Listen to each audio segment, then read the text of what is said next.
Every human life moves through stages.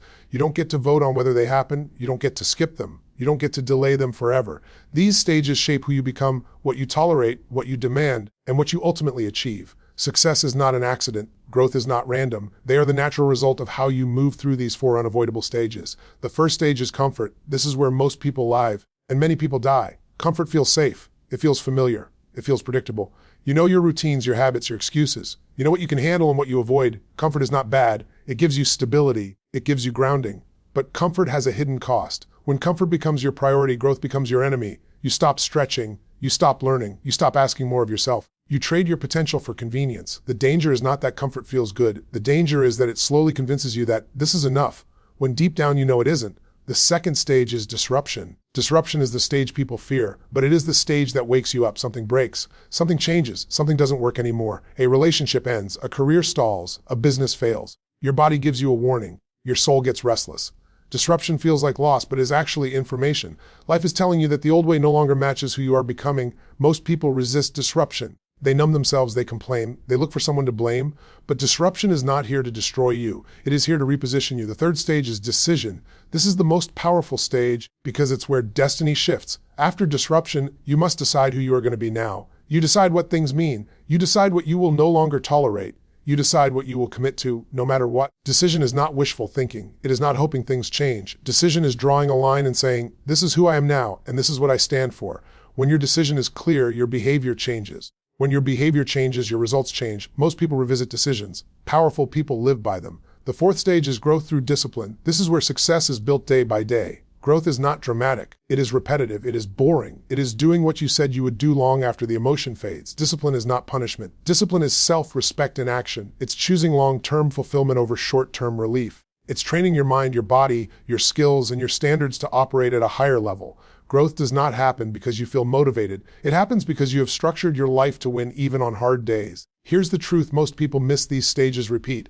You don't pass through them once. You cycle through them at every new level of life. New comfort, new disruption, new decision, new discipline.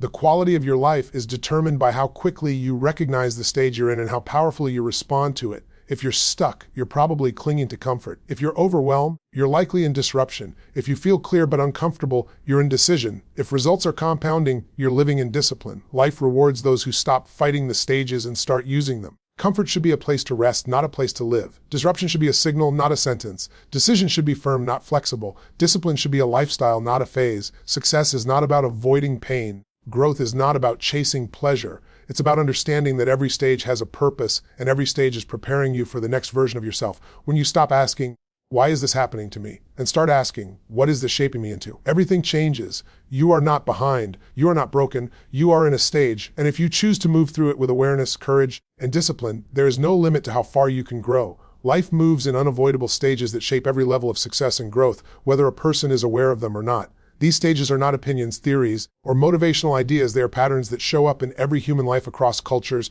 careers, and circumstances. People often believe success comes from talent, luck, or timing, but those are surface explanations. Underneath every breakthrough or breakdown is a stage that demanded a response. Ignoring these stages doesn't stop them from happening. It only makes their lessons harsher and their consequences longer lasting. Growth is not random movement forward. It is a structured progression that life enforces again and again. Every new level of life introduces a new version of these stages. When someone starts a career, builds a relationship, launches a business, or steps into leadership, the cycle begins again. At first, there is a sense of stability or familiarity. Over time, that stability gets challenged. What once worked stops producing the same results. Pressure builds. Expectations increase. Internally, there is a feeling that something must change. This is not bad timing or bad luck. It is life signaling that growth is required. Those who understand this don't panic when things feel uncomfortable. They recognize that discomfort is often proof that expansion is near. Many people struggle not because they lack ability, but because they misinterpret the stage they are in. They think struggle means failure when it often means transition. They think resistance means stop when it often means adjust. Life is constantly asking questions through circumstances. Will you stay the same or evolve? Will you cling to what feels safe or step into what feels demanding? The answers to these questions shape identity, confidence, and future opportunities. Over time, the quality of someone's answers determines the quality of their results. Success is rarely one big moment. It is the accumulation of how someone responds to each stage over years. Those who grow learn to anticipate the stages instead of being surprised by them. They stop asking why life is challenging them and start asking how this stage is refining their skills, mindset, and standards. They understand that stagnation is not caused by lack of opportunity, but by resistance to the stage that requires change. When someone aligns with the stage instead of fighting it, energy returns, clarity sharpens, and momentum begins to build again, not because circumstances suddenly become easy, but because the person has learned how to move forward within the structure life has always been using. Comfort feels safe but slowly limits potential and ambition because it reduces the urgency to grow. When life becomes predictable, the mind relaxes its standards and the body follows familiar patterns. There is nothing wrong with comfort itself. The problem begins when comfort becomes the goal instead of a temporary state. In comfort, people repeat what they already know how to do. They rely on past skills instead of developing new ones. They choose ease over effort and familiarity over challenge. Over time, this creates a quiet ceiling that stops progress without making noise. Comfort conditions people to lower their expectations. What once felt unacceptable starts to feel normal. Dreams get postponed, not canceled, which makes them harder to notice slipping away. Ambition doesn't disappear overnight. It fades gradually through small compromises. One missed discipline becomes a habit. One avoided conversation becomes a pattern. One postponed risk becomes a permanent delay. Comfort rarely feels dangerous in the moment, which is why it is so powerful. It convinces people that nothing is wrong while everything important is slowly stalling. In comfort, growth feels unnecessary. The pressure that once drove learning and adaptation is replaced by routine. People stop asking themselves hard questions. They stop measuring their progress honestly. They confuse being busy with being effective. Because life feels manageable, they assume they are moving forward, when in reality they are standing still. Comfort rewards short-term relief, but it quietly steals long-term fulfillment. The price of comfort is not paid today. It is paid years later in regret and unrealized capability. The most dangerous part of comfort is that it creates a false sense of security. It makes people believe they are safe from change, when change is always happening beneath the surface. Skills that are not sharpened begin to dull. Relationships that are not nourished begin to weaken. Confidence that is not challenged begins to shrink. Comfort doesn't announce when it turns into stagnation. It just slowly becomes the environment someone lives in without questioning it. Those who break free from comfort understand that growth requires intentional discomfort. They seek challenges before life forces them. They raise their standards while things are still going well. They use comfort as a place to recover, not a place to settle. They recognize that ambition is not sustained by ease, but by purpose and hunger. When someone chooses growth over comfort, they regain a sense of aliveness, clarity, and direction that comfort can never provide. Because progress only begins the moment a person decides that familiar is no longer enough. Disruption is a wake-up call, not a punishment or failure, even though it often feels that way in the moment. When something breaks down, changes suddenly or no longer works, the instinct is to resist it, fear it, or judge it as a mistake. People assume disruption means they did something wrong or that life has turned against them. In reality, disruption is life-interrupting patterns that have reached their limit. It appears when growth has been postponed for too long or when an old identity can no longer support the next level of expansion. Disruption removes illusions. It exposes weaknesses that were hidden by comfort and routine. A job loss reveals reliance on security instead of skill. A relationship conflict exposes unspoken needs and unmet standards. A personal crisis forces a confrontation with priorities that have been ignored. These moments feel chaotic because they strip away certainty, but they also create clarity. When the noise settles, what remains is the truth about what needs to change. Disruption forces honesty when comfort allowed denial. Most people waste disruption by focusing on blame. They ask who is responsible, what went wrong, and how to get things back to the way they were. That focus traps them in the past. Disruption is not about returning to what was, it is about stepping into what must become. When someone resists disruption, they extend the pain. When they accept it, they shorten the learning curve. The faster a person listens, the faster momentum returns. Disruption also reveals character. Under pressure, habits surface, values become visible, excuses lose their power. This is why disruption feels threatening. It demands responsibility. It demands adaptation. It demands a new level of ownership over choices, actions, and standards. Life uses disruption to test whether someone is willing to grow or committed to staying the same. The outcome depends entirely on the response. Those who grow through disruption learn to see it as a signal rather than a sentence. They stop asking why this happened and start asking what this is preparing them for. They look for lessons instead of comfort. They search for leverage instead of sympathy. Over time, they realize that every major breakthrough in their life was preceded by a period of disruption that forced them to upgrade their mindset, skills, or identity. Disruption clears the path for reinvention because nothing new can be built on structures that are already collapsing, and the moment someone understands that disruption is not the end, but the doorway to a stronger version of themselves, fear begins to lose its grip.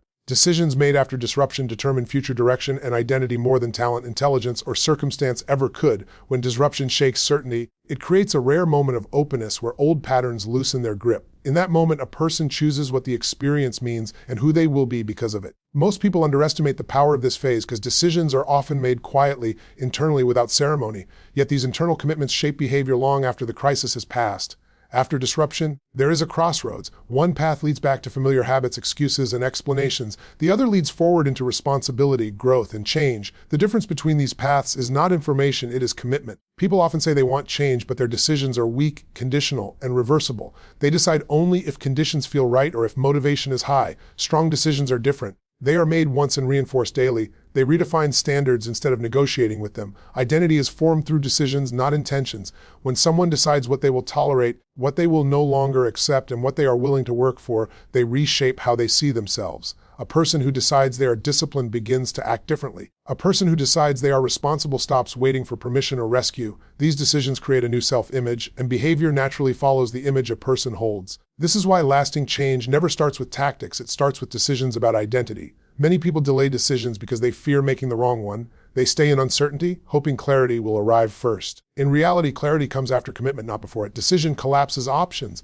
It ends internal debate. It channels energy in one direction. Without decision, disruption turns into prolonged suffering. With decision, disruption becomes momentum. The longer someone waits, the more energy is drained by doubt and indecision. Powerful decisions are often uncomfortable because they require letting go of old stories. They demand honesty about past choices and current standards. They force someone to admit that change is required, not someday but now. This discomfort is the price of transformation. Those who pay it early grow faster and stronger. Those who avoid it stay stuck, repeating the same cycles under different circumstances. When a person decides with certainty, life responds. Opportunities become visible. Resources appear. Confidence grows through action.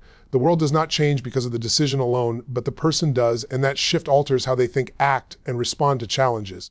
The future is not shaped by what happened during disruption, but by the decisions made immediately after it, because those decisions become the foundation for the next stage of growth and determine whether disruption becomes a turning point or just another painful memory. Discipline turns clear decisions into consistent results by transforming intention into daily action. A decision without discipline remains an idea, inspiring in theory but powerless in reality. Discipline is the structure that supports change when motivation fades.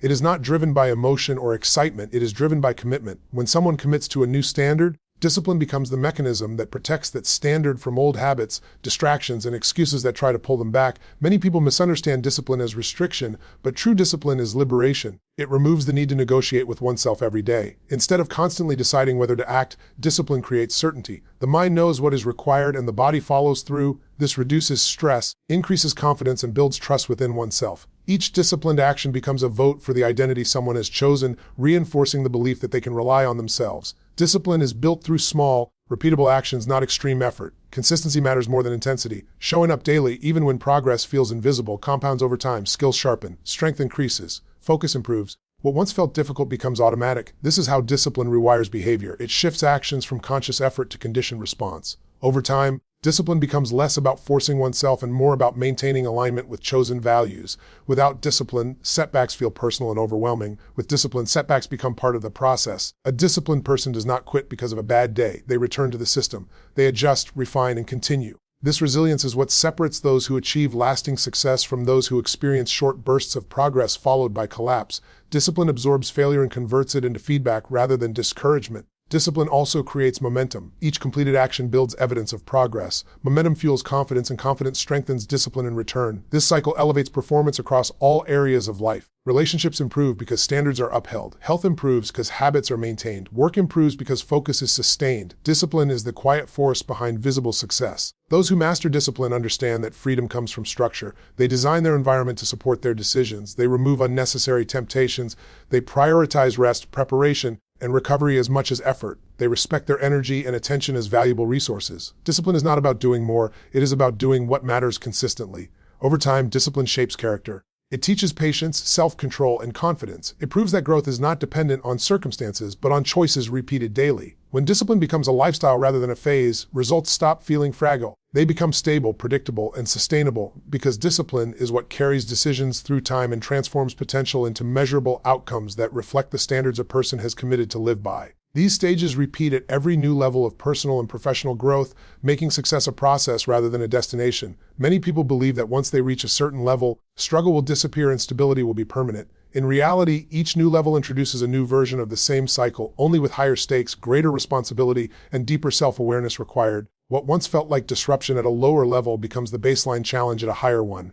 Growth never ends, it evolves. When someone breaks through one stage, they often enter a new phase of comfort. This comfort is different from before because it is earned, but it carries the same risk. Familiar routines return, confidence increases, life feels manageable again. This is where awareness becomes critical. Those who understand the cycle do not mistake this comfort for completion. They recognize it as a temporary pause before the next expansion. Without awareness, people settle and slowly repeat the same patterns. Even after achieving success, as growth continues, disruption returns in new forms. New expectations stretch capacity, new challenges expose limits. Leadership reveals weaknesses that skill alone cannot solve. At higher levels, disruption is less dramatic but more demanding. It may show up as pressure, boredom, or the sense that something meaningful is missing. These signals are subtle but powerful. They indicate that internal growth must catch up with external results. Decision at higher levels requires greater courage. The choices are no longer obvious. The risks involve reputation, responsibility, and long-term vision. Comfort becomes more seductive because there is more to lose. This is where many people plateau. They protect what they have built instead of growing into what they are capable of becoming. Those who continue decide to evolve their identity again. They refine standards, upgrade skills, and redefine purpose. Discipline at higher levels is no longer about basic habits. It is about mastery. It requires precision, focus, and consistency under pressure. Small lapses now have bigger consequences. Discipline becomes the ability to sustain excellence, not just progress. It involves managing energy, emotions, and attention with intention. Growth demands more alignment, not more effort. Those who thrive understand that repeating the stages is not failure, it is proof of advancement. Each cycle brings deeper wisdom, stronger resilience, and greater impact. The goal is not to escape the stages, but to move through them faster and with more awareness each time. When someone accepts that growth is cyclical, they stop fearing disruption, stop clinging to comfort, and start trusting their ability to decide and discipline themselves at every level, knowing that each repetition is refining them for greater influence, fulfillment, and contribution beyond what the previous level ever required.